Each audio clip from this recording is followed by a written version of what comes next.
Okay. Well, tell me about selecting Michael Brodrique.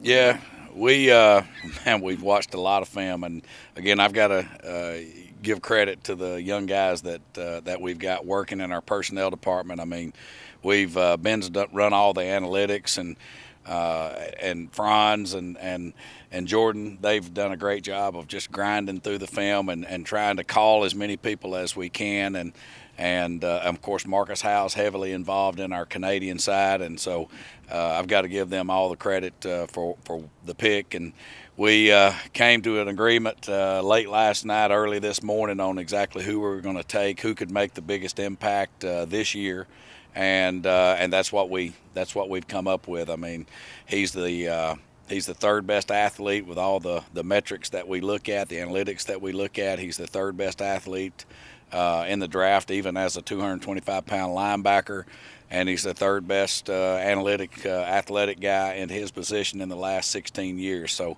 we at his position. So he's a tremendous athlete. We look forward to having him, and again, as many places as he can play, showed lots of versatility. All the NCAA talent available, and you guys went U Sports. I mean, that kind of goes against the grain. Yeah. Like I say, there's a lot of we kind of went the direction that we felt like best fit what we were doing this year, and he adds a lot of depth to what we're doing. We've already got both Apollons, we've got Konar. We've got some depth at that position, and all we did was add to that depth. Is that where you see him slotting in captain? Yeah, I mean, he's going to be a Will or a Mike, and that's what he's strong enough to play. He's tremendously instinctual. I mean, he reminds you, of the other great linebackers that we've had, Canadian, Mike linebackers in the league, except for he can really, really run. And that was what was impressive with me. Upstairs, when we had the combine here, he got his hands on at least 3 footballs in 2 days of practice, which is extremely important. He was compared to Mike O'Shea by the panel today. Well, you know what? I mean, size-wise, he is. Again, Mike O'Shea wasn't a burner, but boy, he made a lot of football plays. And when you turn the film on, that's kind of what you see.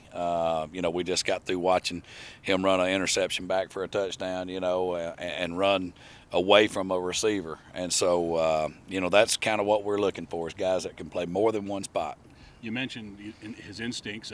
Looking at his numbers from college, looks like he's a guy who really is around the football a lot. And there's no doubt. I mean, again, he's a guy that's very, very active, and we look at how many times, not just tackles, but how many times he on the assist, how many times does he touch a ball. I mean, how many times does he affect the play? And if you look at that, those metrics tell you that it's a no-brainer. You mentioned you came to your decision last night.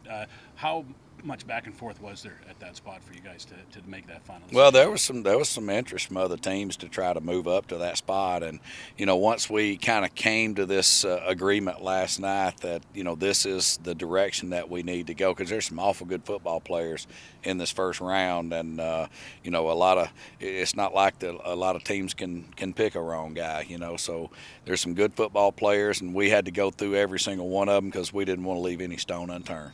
From everything he wants to be here next week? Yeah, there's no doubt. I mean, the kid, he couldn't even hardly say anything a minute ago. When I called him, he was just like, thank you, and you could tell that he was extremely emotional. And I told him, I said, I'll call you in a little while. All you coaches will call you, and he was excited about being here.